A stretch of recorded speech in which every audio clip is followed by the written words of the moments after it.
কোরবানির পশুতে আকিকার নিয়ত করা যাবে কিনা? কোরবানির পশুতে আকিকার নিয়ত করা যাবে কিনা, এক্ষেত্রে হানাফি মাযহাবের মত হলো যে এটি করা যাবে, তবে অনেক উলামায়ে কেরাম এটিকে নিষেধ করেন। এবং কোরবানি এবং আকিকার মধ্যে মূলত কোনো পার্থক্য আছে কিনা সেটার উপর নির্ভর করে এই মতপার্থক্য তৈরি হয়েছে। মতপার্থক্যের ঊর্ধ্বে উঠতে চাইলে আমরা আকিকার সময় এবং কোরবানির সময় করলে সেটাই হবে সর্বোত্তম এবং সবচেয়ে নিরাপদ। বিশেষ করে আকিকার একটা সুন্নাহ সময় আছে। নবী করিম সাল্লাল্লাহু আলাইহি ওয়াসাল্লামের বাতানো সুন্নাহ অনুপাতে আপনার ৭ম দিনে আকিকা করা সুন্নাহ, ১৪তম দিনে আকিকা করা সুন্নাহ। যদি সেটাও না পারেন তাহলে ২১তম দিনে করা যেতে পারে, অর্থাৎ ৭ম দিনে হলো মূলত সুন্নাহ। সেটা মিস হলে ১৪ এবং ২১তম দিনের কথাও আছে।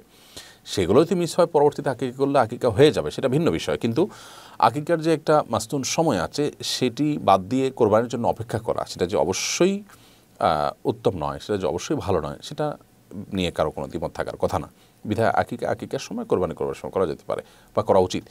তবে কোরবানি এবং আকিকা একই পশুতে করার বিষয়ে যে মত পার্থক্যের কথা বলেছি, ফুকায়ে আহনাফ এর মত বা হানাফি মাযহাবের মত হলো এটি করা যাবে। আলহামদুলিল্লাহ, আমার একটা ছেলে আছে, আমি ছেলেকে আলেম বানাতে চাই, এর জন্য বিশেষ কোনো আমল আছে কিনা?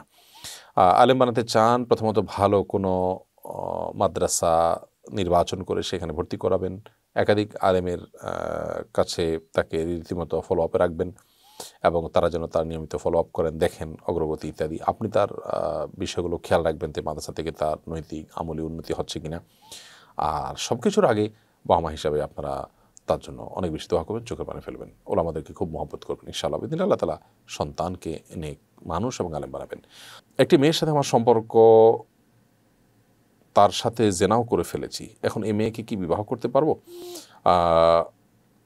অবশ্যই আপনি বিয়ে করতে পারবেন, তবে যে পাপ, যে অপরাধ আপনি করেছেন তার জন্য আপনার প্রায়শ্চিত্ত করা উচিত, তার জন্য আপনার আল্লাহর কাছে তওবা ইস্তেগফার করা উচিত এবং অনুতপ্ত থাকা উচিত আপনার এবং তার উভয়ের।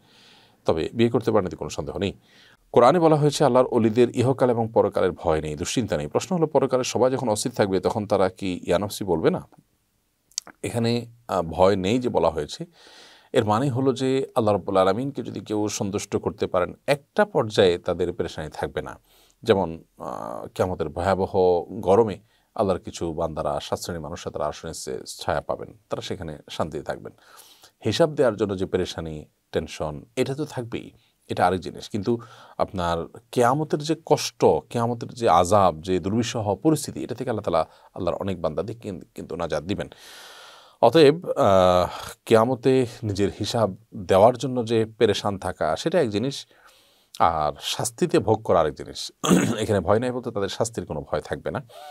আবার আল্লাহর অনেক বান্দারা আছেন, তারা সেই স্তরে পৌঁছেছেন যে আল্লাহর রাব্বুল আলামিন তাদের হিসাব গ্রহণের পেরেশানি থেকেও তাদেরকে মুক্তি দিবেন।